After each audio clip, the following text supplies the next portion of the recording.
All right, so you want to own an almond orchard. You are picturing neat rows of trees stretching to the horizon, a beautiful pink and white bloom every February, and truckloads of nuts rolling out to a hungry world that cannot get enough of them. And that picture is real. But here's the thing almost nobody tells you before you sink your life savings into the ground. You are not really getting into the nut business. You are getting into the water business. The almond is just the package. What you are actually doing is taking the single most fought-over resource in the American West, converting it into a storable, shippable commodity, and selling it around the planet. And once you understand that, the entire economics of this thing flips upside down, because the trees are not your real asset, and the nuts are not your real risk. Water is both. Let me show you why, layer by layer, because this is one of the strangest and most misunderstood businesses in all of agriculture. Start with the first brutal fact, the one that separates an orchard from almost every other business on this channel. When you plant an almond orchard, you do not make a single dollar for years, not a reduced profit, zero. You buy the land, you prepare it, you install an entire microsprinkler irrigation system, you buy and plant the young trees, and then you spend the next several years pouring money into the ground while the trees are far too young to produce a real crop. The trees barely make anything in year 3. They start getting serious around year 4 and 5, and they do not hit full mature production until roughly year 6 or 7. In the meantime, the costs never stop.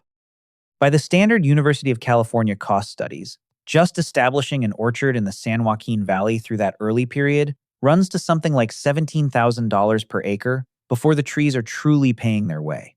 Multiply that across a real farm, and you are looking at well over $1 million spent before the business earns its keep. And here is what makes that terrifying.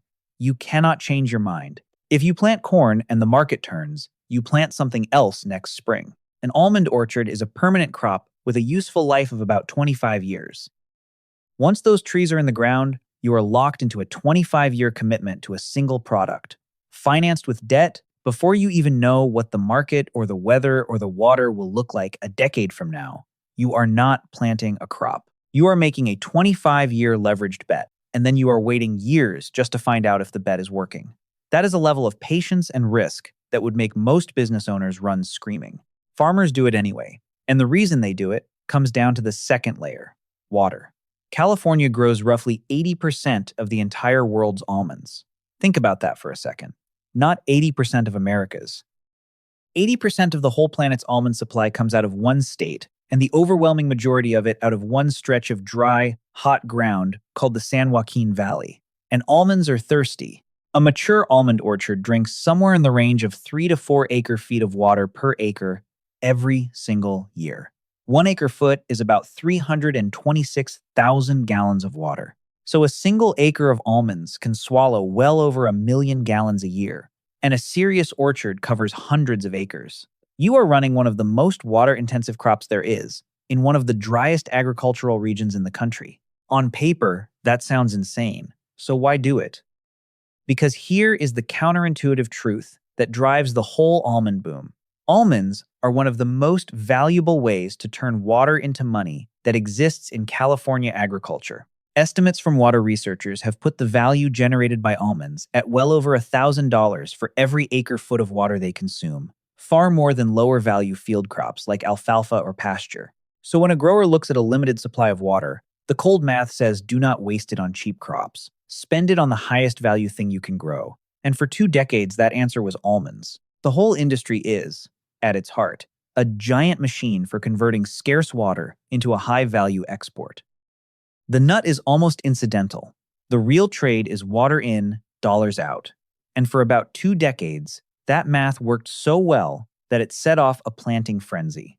Growers watched global demand climb, watched health-conscious consumers all over the world reach for almonds and almond milk, and they did the obvious thing. They planted more. Then they planted more still. The state's almond acreage swelled to somewhere around 1.5 million acres, an enormous footprint of permanent, thirsty trees, much of it planted during the very years when the water situation was getting worse, not better.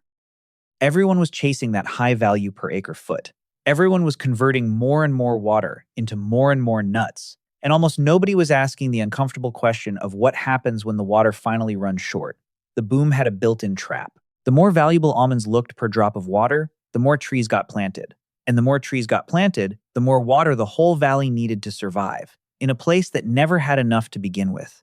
You were joining a race that everyone was winning right up until the moment they all started losing together, which means your real cost, the one that can make or break you, is the price and the security of that water.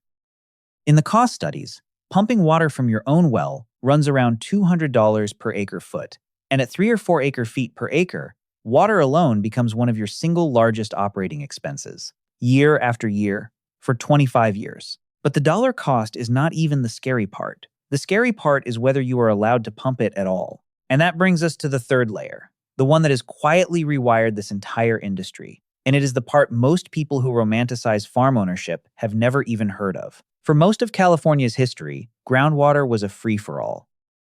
If you owned the land, you drilled a well, and you pumped as much as you wanted, with almost no limit. And so growers pumped, and planted more thirsty permanent crops. And the underground aquifers of the San Joaquin Valley were drained faster than nature could ever refill them. The valley developed a chronic groundwater deficit, averaging close to 2 million acre-feet every single year. The ground was literally sinking as the water was sucked out from under it. So in 2014, in the middle of a punishing drought, California passed a law called the Sustainable Groundwater Management Act. Everyone in the industry just calls it SGMA. And SGMA did something that changed the value of every acre in the valley overnight. It said, for the first time, that groundwater basins have to be brought into balance over about a 20-year period. No more unlimited pumping. Local agencies now have to measure, manage, and eventually restrict how much water comes out of the ground. The free resource that the entire almond boom was built on was suddenly declared finite, rationed, and regulated. Do you understand what that does to an orchard owner? It means your water is no longer a given. It is a scarce, legally limited, and increasingly expensive asset. The Public Policy Institute of California has estimated that complying with this groundwater law could force something like 500,000 acres of San Joaquin Valley farmland out of production entirely, because there simply will not be enough water to go around. So now the value of your land is not really about the soil, or even the trees. It is about whether that specific piece of dirt comes with a secure, legal right to enough water to keep a permanent crop alive through the next drought. Land with reliable water is becoming worth a fortune. Land without it is on its way to becoming worthless. Two identical-looking orchards, side by side, can be worth wildly different amounts based on nothing you can see from the road. It all comes down to the invisible water underneath. Now, let me add the fourth layer. Because even the water in the trees are not enough to make a single almond. You also have to rent living creatures. Almond trees cannot pollinate themselves. They depend almost entirely on honeybees to turn that beautiful February bloom into an actual nut. And there are nowhere near enough local bees to do the job. So every winter, something remarkable happens. Beekeepers from all across the United States load their hives onto trucks and haul them, by the millions of colonies, into the California almond orchards for the bloom. It is the largest managed pollination event anywhere on Earth, and it is not cheap. Growers rent roughly 2 hives per acre, and the going rate has climbed to well over $160 per hive. By some estimates, pollination alone can eat up around 20% of an orchard's operating budget, and the total paid out to beekeepers each year runs into the hundreds of millions of dollars. So stack it up. You are renting water you might not be allowed to pump, and you are renting bees that get trucked in from 2,000 miles away, just to grow a crop you planted 6 years ago and cannot change your mind about. The number of things outside your control is staggering. And do not forget the physical reality of actually getting the crop off the trees, because this is not a quaint operation with baskets and ladders. Modern almond harvest is a heavy, dusty, mechanical affair. Come late summer, machines called shakers grab each tree by the trunk and violently shake it until the nuts rain down onto the orchard floor. The nuts are left to dry in the sun for days, then swept into long rows and vacuumed up by more machinery, hauled off to a huller and a processor to be stripped of their hulls and shells. Every step of that is equipment and fuel and custom operators you pay by the acre. Then there is the year-round grind of the orchard itself, the pruning, the fertilizing, the constant monitoring for pests like the navel orangeworm that can ruin a crop, the winter sanitation to clear out the mummy nuts where those pests hide. This is a capital-heavy, labor-heavy, machinery-heavy operation running 12 months a year, and every one of those costs marches on whether the market price that season is generous or brutal. When you add it all up, the total cost of producing a crop runs to several $1,000s per acre every year for the entire life of the orchard.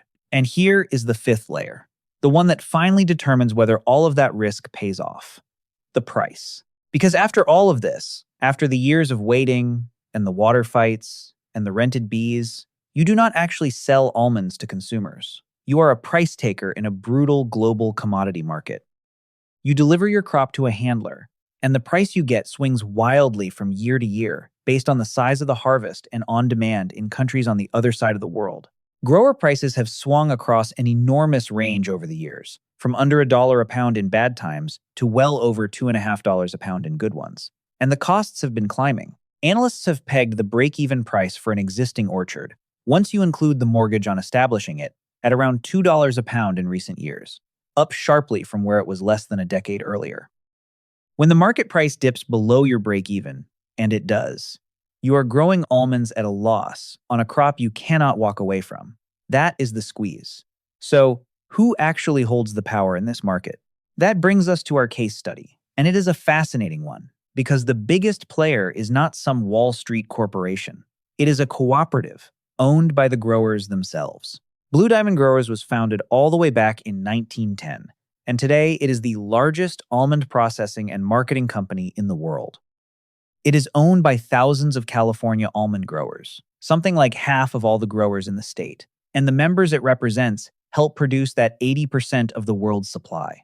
When you join a cooperative like Blue Diamond, you are not just selling your nuts, you are pooling them with everyone else's, and the co-op handles the processing, the branding, and the marketing. This is how a raw commodity gets turned into higher value products with names on them, like the Almond Breeze brand of almond milk, which became the top-selling almond milk in America. The co-op sells to all 50 states and to more than 90 countries around the world.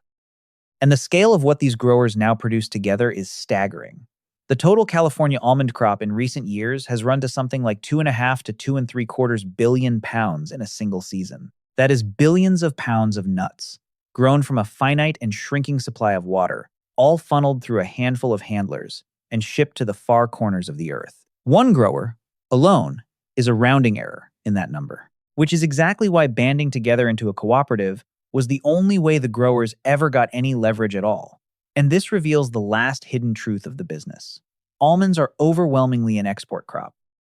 They are California's largest food export and one of the largest food exports in the entire United States, a crop worth well over $1 billion a year at the farm level. So, as an individual grower, your fortune is tied not just to California's water, but to the buying power of consumers in India and Europe and China, and to trade policy, and to shipping, and to tariffs.